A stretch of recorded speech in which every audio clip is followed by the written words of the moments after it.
Selamat datang di pembahasan mendalam kita. Ada fakta yang cukup bikin kaget ya dari materi kita kali ini. Katanya nih, untuk pertama kali dalam sejarah, lebih banyak orang meninggal karena kebanyakan makan daripada kelaparan. Terus, lebih banyak karena usia tua daripada penyakit menular. Dan ini lagi, bunuh diri lebih banyak korbannya daripada gabungan perang, terorisme, sama kejahatan. Kayaknya masalah-masalah besar leluhur kita, kelaparan, wabah, perang, itu udah mulai bisa kita atasi ya. Sebagian besar paling nggak.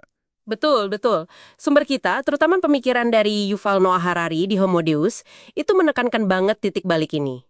Masalah lama itu ya belum hilang 100% sih, jelas, tapi udah geser statusnya. Dari yang tadinya bencana alam yang nggak bisa dihindari, jadi tantangan teknis. Atau ya kegagalan politik yang harusnya bisa dikelola. Pertanyaannya jadi, terus sekarang apa? Apa selanjutnya gitu? Nah itu dia. Kalau fokus kita udah bukan cuma bertahan hidup dari ancaman kuno itu, terus energi dan ambisi kita sekarang kemana arahnya? Sumber ini nunjuk ketiga proyek raksasa baru. Ambisi besar manusia abad 21. Mengalahkan kematian, mencari kebahagiaan abadi, sama meningkatkan diri kita sendiri. Bahkan mungkin sampai jadi kayak dewa gitu ya. Tiga ambisi yang luar biasa gedenya ya. Yang pertama, soal kematian.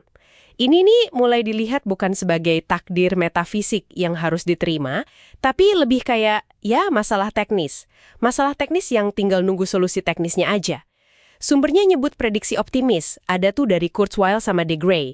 Mereka bilang mungkin mulai 2050, buat yang mampu ya, secara dana dan akses, mengakali kematian itu bisa jadi nyata. Lewat apa? Ya rekayasa genetika, kedokteran regeneratif, perbaikan jaringan tubuh gitu, terus nanoteknologi, mesin super kecil di level sel. Wah, kedengerannya emang kayak fiksi ilmiah banget ya, mengakali kematian. Terus yang kedua, kebahagiaan abadi. Ini juga menarik, jadi bukan lagi soal ngejar sukses, materi, atau status, yang seringkali, kata Epicurus juga dulu, nggak bener-bener bikin puas. Fokusnya geser ke dalam, ke manipulasi kondisi internal kita, biokimiawi kita, nyari bahagia permanen lewat obat, atau stimulasi otak langsung. Gimana tuh? Dan yang ketiga, ini yang mungkin paling radikal ya, peningkatan manusia itu sendiri. Ambisi buat melampaui batas biologis kita yang sekarang, menciptakan apa yang Harari sebut Homo Deus. Di sumber itu disebutin contohnya, mulai dari rekayasa cyborg. Tahu kan, gabungin organik sama mesin, sampai antar muka otak komputer, kayak helm yang bisa ngontrol gadget pakai pikiran, atau bahkan implan microchip. Itu udah ada loh, contohnya pekerja di Swedia pakai. Intinya sih, ketiga proyek ini, ya keabadian, kebahagiaan, keilahian, itu saling nyambung. Muaranya satu, mencapai status mirip dewa. Pertanyaannya terus, kok bisa kita sampai punya ambisi segede ini? Nah, disinilah kayaknya peran pasangan aneh yang dibahas di bab 5 sumber kita itu jadi penting. Sains dan humanisme. Gimana hubungan mereka berdua ini mendorong agenda baru yang ambisius tadi? Tepat sekali. Nah, ini dia intinya di Odd Couple itu. Sumbernya ngejelasin ini sebagai kesepakatan fundamental di era modern. Jadi, selama kira-kira 300 tahun terakhir, humanisme kan dominan banget ya. Humanisme itu menempatkan pengalaman manusia, perasaan, keinginan, itu sebagai sumber makna tertinggi. Udah bukan lagi kehendak ilahi atau hukum alam semesta. Kebahagiaan individu, pemenuhan diri itu jadi tujuan utama. Nah, sains di sisi lain jadi partnernya yang kuat banget buat humanisme. Sains nyediain alatnya, metodenya, teknologinya buat mencapai tujuan-tujuan humanis tadi. Awalnya kan buat kesehatan, kemakmuran. Sekarang malah buat peningkatan diri sama kebahagiaan biokimia. Ada rumus menarik di sumber itu.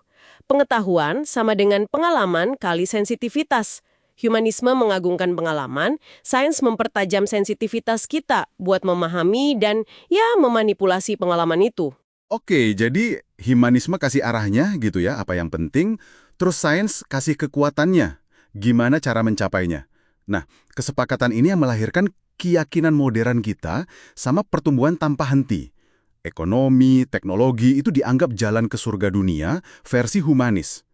Ini beda banget sama pandangan pramodern ya. Dulu kan makna hidup datang dari peran kita di rencana kosmik yang lebih besar. Tapi, nah ini dia ironinya, tantangannya malah datang dari dalam sistem yang sama. Teknologi yang lahir dari rahim humanisme itu sendiri, sekarang malah mulai mempertanyakan asumsi dasar humanisme.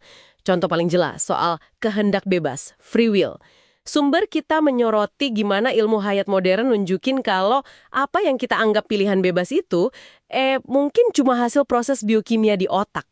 Entah itu deterministik, bisa diprediksi, atau ya acak aja, bukan jiwa otonom yang milih sebebas-bebasnya. Wah, kayak contoh eksperimen stimulasi otak ke tikus itu ya? Atau pengalaman penulis Sally Adey, yang perasaannya pas latihan membak bisa dimanipulasi pakai helm khusus. Ini jadi bikin mikir ya, gimana kalau nanti algoritma eksternal, entah Google, Netflix, atau AI medis, itu bisa lebih paham kita, keinginan kita, kondisi biologis kita, dibanding diri kita sendiri. Otoritas buat ngambil keputusan penting bisa geser dong, dari kita ke algoritma jaringan. Agak ngeri juga ya ngebayanginnya. Iya, itu satu. Terus, selain kehendak bebas, konsep diri yang utuh, tunggal otentik, yang jadi inti liberalisme dan humanisme, itu juga mulai goyah. Sumber kita ngebahas tuh perbedaan antara diri yang mengalami, experiencing self, yang ngerasain momen per momen, sama diri yang menarasikan, narrating self. Diri naratif ini yang bangun cerita tentang hidup kita. Mengacu ke eksperimen air dinginnya Kahneman, diri naratif ini seringnya ngabaikan durasi total pengalaman. Fokusnya cuma ke puncak, peak, sama akhir, end. Implikasinya dalam loh.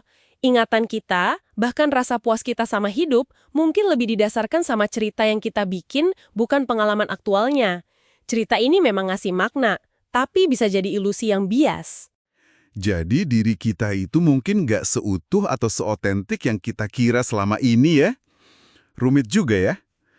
Lalu ada tantangan lain yang juga mendasar banget disebutin, kesenjangan baru. Betul, ini juga krusial. Kalau teknologi nanti memungkinkan sebagian orang buat upgrade kemampuan fisik dan kognitif mereka secara signifikan, ini potensinya bisa menciptakan jurang biologis. Benar-benar jurang secara biologi, bukan cuma ekonomi. Jurang antara elit yang di-upgrade sama mayoritas populasi yang enggak. Ini kan belum pernah ada sebelumnya. Dan ini langsung nabrak asumsi dasar liberalisme soal kesetaraan fundamental semua manusia. Kalau pengobatan abad ke-20 tujuannya nyembuhin penyakit buat semua, nah teknologi peningkatan abad ke-21 mungkin fokusnya lebih ke memperkuat segelintir orang aja. Wow, ini benar-benar nempatin kita di persimpangan jalan yang unik banget ya. Kita berhasil ngatasin masalah-masalah besar masa lalu, sekarang kita ngejar cita-cita yang dulu cuma ada di mitos dewa-dewa, pakai kekuatan sains. Tapi ironisnya, alat yang sama itu sekarang malah kayak mengancam buat ngebongkar fondasi nilai-nilai humanis kita sendiri. Kehendak bebas, diri otentik, kesetaraan, padahal nilai-nilai itu yang justru mendorong kemajuan ini semua. Tepat sekali rangkumannya. Kita ada di titik krusial dengan pertanyaan-pertanyaan yang gede banget di depan mata. Oke, ini ninggalin kita dengan satu pemikiran penutup nih buat Anda renungkan di rumah. Kalau nanti algoritma makin paham atau bahkan mungkin ngebentuk keinginan kita, terus teknologi juga memungkinkan kita rekayasa ulang tubuh dan pikiran, apa sih sebenarnya arti jadi manusia nanti? Di masa depan yang kayak gitu, mana yang kira-kira bakal lebih berharga menurut Anda? Kecerdasan atau kesadaran? Kemampuan mikir dan mecahin masalah, atau kemampuan buat ngerasain sesuatu? Punya pengalaman subjektif? Sesuatu buat Anda pikirkan lebih lanjut ya.